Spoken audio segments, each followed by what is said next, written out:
Okay, so here's Mr. Handpay, Jason Bulkey, who I've stopped, or a long time ago, stopped tracking because I discovered that uh, his the videos that he was putting up online that I was analysing, strung together into thousands of rounds, about 3 or 4 thousand, I think, was showing a very clear player edge in terms of actual value, which is what you get when you take the number of wins and deduct the number of losses and then divide that product by the total number of bets overall. And common sense says that over 3 or 4 thousand rounds, you are going to see a negative number. It's really difficult to over that sort of sample to win more bets than you lose. And Jason was running at about a 4% um, player edge, and I was not comfortable with that, so I just stopped tracking him. I've resumed working with his material simply because in this new format, I just take a single session and examine that and then analyze it with Excel and so on. And so this is another story. And what I wanted to do this time was because I knew by the time I got to the end of his session, I always look at them first just to make sure that they're not, I don't know, impossible to work with or whatever. And I could see that he had a big solid win at the end of it. And I thought, okay, let's see what happens with his extra bets, because those things really bug the crap out of me.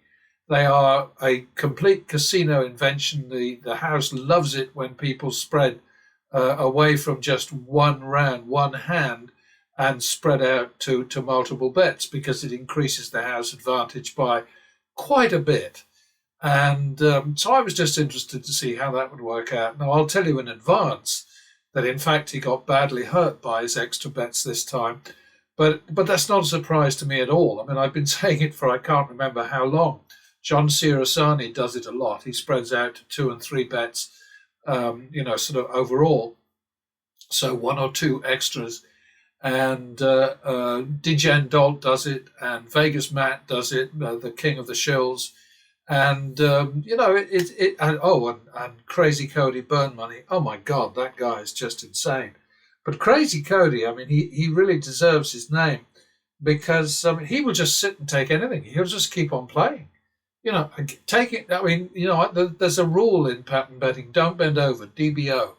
And then, of course, the other thing is gags, where you get up and go. You just sort of say, "Oh no, play, whoa," don't like this for whatever reason, And as long as you take your down, which is the depth of the hole you're in, and your out, which is the full value of your next bet per the strategy rules, then it's fine. Just walk away. And nobody's saying you're automatically going to leap from the frying pan into the safe zone. That's not a promise at all. The most important thing is that it gives you a chance to regroup, just get your breath back, think about what's next, and so on.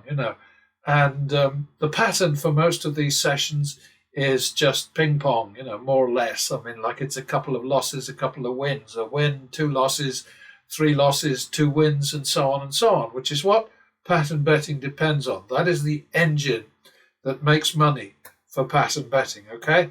So the whole point of this particular exercise today, with what you're looking at right now, is to see how Jason gets on with his extras. So I'm going to show you this. At the end of this, there'll be the Excel summary, but I'll show you this right now. His multis cost him 6,250. He would have won 25,100. He ended up winning 18,850. His number that he reported was less than that, but then of course he did a lot of silly bets, his side bets. He loves those too, and that's because he's a casino guy. He's a shill. He's a front man. He's an advertiser, whatever, a tout, a barker. So if there's any sort of stupid extra bet that's going to going to raise the house advantage for the casino, then you're going to see Jason and the king of shills or the top tout or or the Barker-in-Chief, or whatever you want to call Vegas Matt, you will see him doing the same thing. None of these guys have any interest in player welfare, helping people sort of play better, helping them bet more sensibly. That's not their game. Their game is filling their pockets and keeping the casinos happy so that they can keep on creating content and putting it up on YouTube where it can do enormous damage. But hey, let's move on. And the way this works, I think it's self-explanatory. Down here, HP obviously is Mr. Handpay. If it's in red, then it's negative. If it's in green, then it isn't. So that makes sense, right? Okay, so that this time he won 1,250, and so he's down 2,500. It was because pattern betting only plays the left-hand bets. It was a wash for pattern betting, so pattern betting is still down 25. And on we go. And I'll try and keep this to a minimum. I'll just chirp in every so often.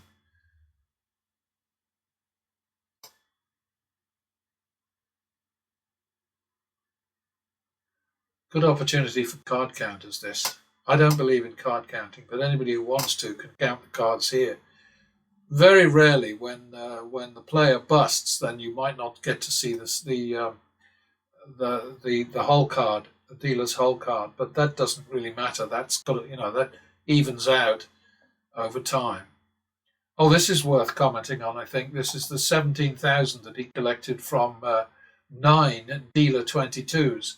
And this is a guy who will happily promote Snatch 22 games, where the dealer 22 is a push, because he does as he's told. That's basically what it's about.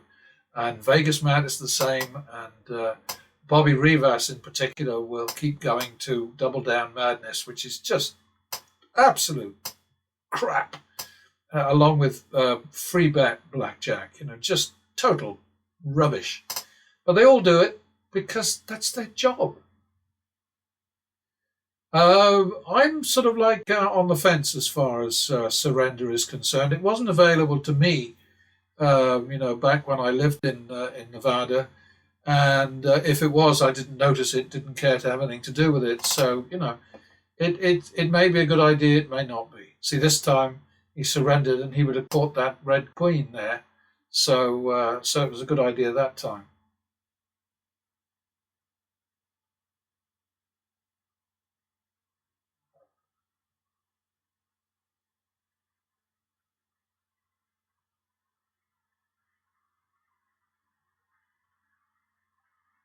Yeah, these are those extra hands. He's got, how much money did he have out here? A lot. Oh. Did he push one? Yeah, he pushed the one at the end there. Okay, so it cost him 2,000. But when you spread out to extra bets like this, you just increase the house edge, because all it takes is for the dealer to get a made hand, like a natural or a 20 or a 19 even, and you're dead 3 times over. It just doesn't make any sense at all. But the casinos love people to do it, and so that's why they get their shills to advertise the stupidity for them.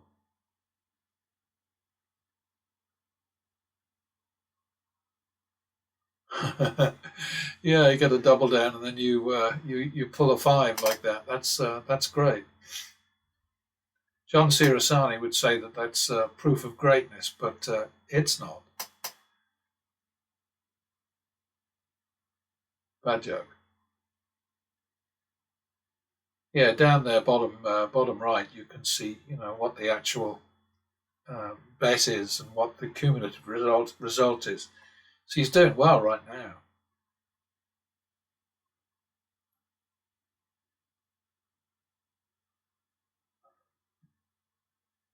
Oh, that was just a push, wasn't it? Yeah, so we didn't bother with.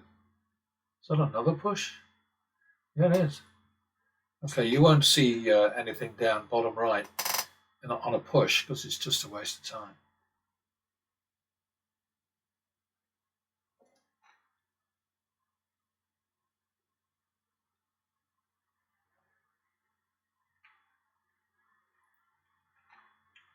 Yeah, Jason hit a rough patch there. He did one of his multis and caught a serious cold.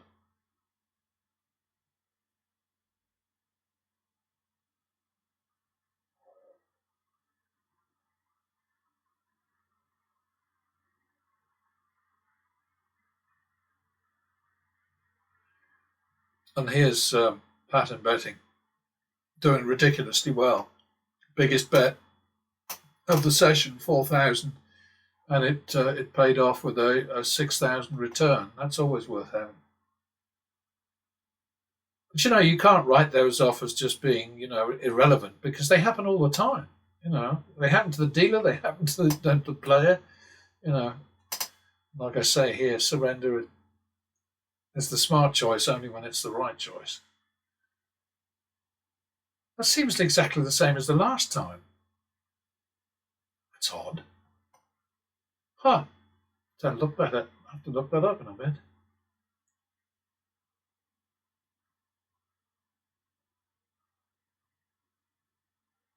So here's Jason creeping back up again.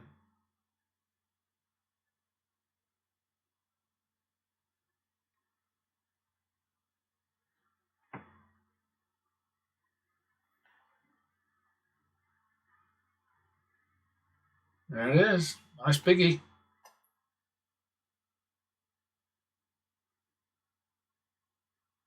Yes, 17,000. Oh my goodness. I just think it's major hypocrisy on the part of these guys, to actually peddle these horrible abominations, these corruptions of traditional blackjack. They're just looking after themselves. They don't give a shit about their subscribers, that's for sure. And there's Jason doing a really dumb last bet, $5,000, and losing it. See, now he's happy to walk away from a table after a losing bet. I don't do that. Pattern betting doesn't permit that. You walk away on a turnaround. You don't walk away, unless, of course, you're running away because of the don't bend over rule or because of gagging, getting up and going. But generally speaking, certainly at 200, you'd play the next one. So this will roll over. Next time I play with Jason, and I should have rolled over at the beginning of this one, but too late. Anyway, let's have a look at the various and sundries here. We've got total action 143.50. Well, it's all there. You can read. I don't think there's anybody out there who can't read. It's just a question of just summarising how things are, because he made 125% in terms of average win over average loss, and I still get people saying to me, well, the only way you can do that is if you know what's coming. Such nonsense. But nonsense is the sort of the lingua franca of a lot of people in the commenting business on these YouTube gambling channels. I think a lot of them actually work for the casinos, because, back in the day in Nevada, when I first went online in '96, I would get really nasty threats. People coming after me, and they were definitely not your regular punters. They were people with a vested interest in protecting the casino's bottom line, and some of them were really horrible. And then I'd have other people, who liked what I was doing, sending me sort of private emails saying, you need to watch out for this guy. His name is so and so, and he works. And the worst of them worked in casinos in England. That was what really got to me, So anyway, that's how it is. So the next thing coming up is an Excel analysis. So you might want to have a look at that. But if not, there's the summary at the very top. Okay, so I know there are a lot of people out there who think that these worksheets, spreadsheets, Excel analyses of mine are a classic case of TMI. But I can't apologize for that, because it really is. If you're going to do anything at all with these games to sort of prove that your theories are correct and that pattern betting works and so on, then you have to do it with real numbers. You have to be good at making sure that you're getting information across, because different people are interested in different levels of detail, I think. I'm a complete numbers nut. I think that's well established. That's how it's been for a very long time. And all I can hope is that somebody out there will find what I'm doing here useful, and will find a way to improve their game, to improve their understanding of what's behind these games and why they can't win if they don't have a shitload of money behind them, and also a viable, proven betting strategy. And if it's only one or two people, that's fine by me. What I really have a problem with is these shills, these guys making millions from basically exposing vulnerable people to something that can do them serious harm. And not just the individuals themselves, the people who might be subscribers, but also people who depend on those people, dependents. That's what that means. Like children, wives, and so on. And it's just wrong. And I think that these shills, these guys, they don't even bother to look around them in the casino and see the people who are being hurt every day. There's somebody who is on the brink of tears because they've just, they've emptied their max at the ATM. They've just blown everything, and now they've got to go home and face the music. Some of them, of course, never get home because they drive off the road and into a rock or whatever, into a gully. It's the idea that gambling is innocent entertainment is just absolute bullshit, and it's dangerous bullshit. And I can say that based on the nearly 40 years that I spent in Nevada on a regular basis. 27 years actually living there, near Lake Tahoe and Reno, and 10 years before that living in Southern California and working in Las Vegas a lot, because I was in the media business, and I wrote columns, articles for publications all around the world about showbiz. So I did entertainment interviews and all kinds of stuff. But anyway, that's beside the point. What I'm involved in now is just trying to point out to as many people as I can reach that what's going on YouTube is wrong. It's dangerous. It's not entertaining. It's a glorification of gambling. Gambling should not be glorified. And I want you to know, I'm not a victim of gambling. I got wise way back. Way back in the 70s. I happened to run into some really terrific people who knew these games and knew the realities of gambling inside out. And they were a huge help to me.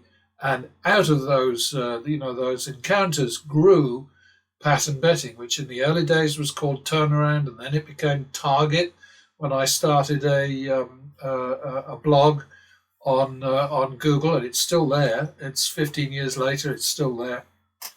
And of course now it's called pattern betting because the strategy doesn't change very much. The name does, simply because I'm trying to find a way to be able to express what it's about as succinctly and accurately as I possibly can. And patterns are all important in the way that you manage your money and defeat negative expectation in these table games. Particularly, I'm mainly interested in blackjack and baccarat, as anybody who's been following me for a while will know. But you cannot get anywhere with these games betting like these prats on YouTube. They are dangerous idiots. They're reckless. They're irresponsible. They pretend that it's their money. It's not. It may be money that they provided, but they get it back. So it's not real jeopardy. It's not real gambling. And this guy who talks about, my gambling is as real as it gets. What a bloody liar. He's making millions out of gambling, but not from gambling directly, because he loses money hand over fist, at least until the point where he got pissed off because somebody was calling him a professional loser, and all of a sudden he won nearly $1 million on slot machines. Do you believe that? I sure don't. But hey, that's what it says on on his channel, and he wouldn't lie, would he? No, of course he wouldn't. So anyway, here you've got it all. It's all explained. The PowerPoint thing that preceded this has every hand in there, and so you can see what's going on. You can see what the bets are. You can see what the damage is, or the profit, depending. I mean, looking down the columns that say chart here, this is Jason's, and this is pattern betting's, Algy, the algorithm. The algorithm isn't actually running here because it just got a little complicated. So I just follow the rules, which is what you have to do when you're in real play anyway. So Jason got to 23,850 ahead and then got knocked back to 18,150. There was an error in the PowerPoint presentation. I understated his loss from multis, which is any round in which there's more than one hand. Those are multis. 6,250. I think I had him 1,500 less than that. So that's the accurate number, and it's all about a huge difference in approach. I mean, he does a lot of flat betting. All of them do. All of these guys do. They flat bet, they tilt. They're just all over the place. They bet randomly. They bet sort of emotionally, and I suppose a lot of the time they're betting for drama, and they don't care whether they win or lose, because there's going to be a check waiting for them in a day or two or a week or two or whatever, Let's see what we've got here. We've got Jason's action, 140,000. Got Algy's action, 22,000 max. So it's almost 1/7. If you were to divide that by that and then multiply the product by that, you'd end up with over 40,000 as pattern betting's win. If it were proportionate, it's not, because I'm not as daft as these shills are, and also I don't have Moogle in the barn ready to spew out my losses, to pay back my losses. What else can I tell you? HP's Mr. HP's player edge this time was 3.8%. He spoiled that to a great degree, because if he just stuck with left-hand bets, with his first base bets, it would have been 8.3%. But he lost so much on his multis that he halved that to 3.8%. Over here it's shown as 4% and 8% over here. That's about it. I think we're covered there. And maybe somebody out there will find this helpful. I enjoy doing it, so I'm just going to keep doing it. And of course, I'm waiting for YouTube to turn around and say, "Oh no, you can't do that because it's infringing somebody's copyright or whatever." That's a load of nonsense.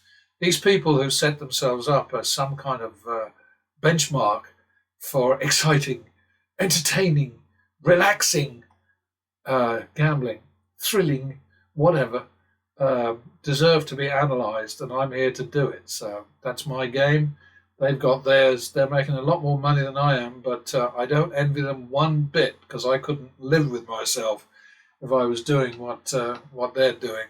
And God, what I saw sometimes in Nevada. I spent way too much time in casinos, and I would see people just breaking down, just absolutely destroyed. And yes, they did it to themselves, but so often behind the scenes, out of sight, were second-hand victims of second-hand gambling, the wives, the kids, the whatever, the employers who were having money stolen so that somebody could feed their gambling habit. There's just so much crap that comes along with widespread legalized gambling. I mean, and the fact that modern societies, including in the UK, don't recognize that and do something about it, damn it. The fact that they don't is a sign of the basic loss of standards over the last few decades. I mean, just no honesty anymore. You've got a guy in the White House who can't tell the truth to save his life. You know, I mean, he's still talking about reducing the cost of prescription drugs by 1,500%. I mean, but what? You know, and of course, he's not funny. He's dangerous. And these guys are not funny. They're dangerous. They're certainly not as dangerous as Trump, but they are dangerous. So, there you have it. Next time.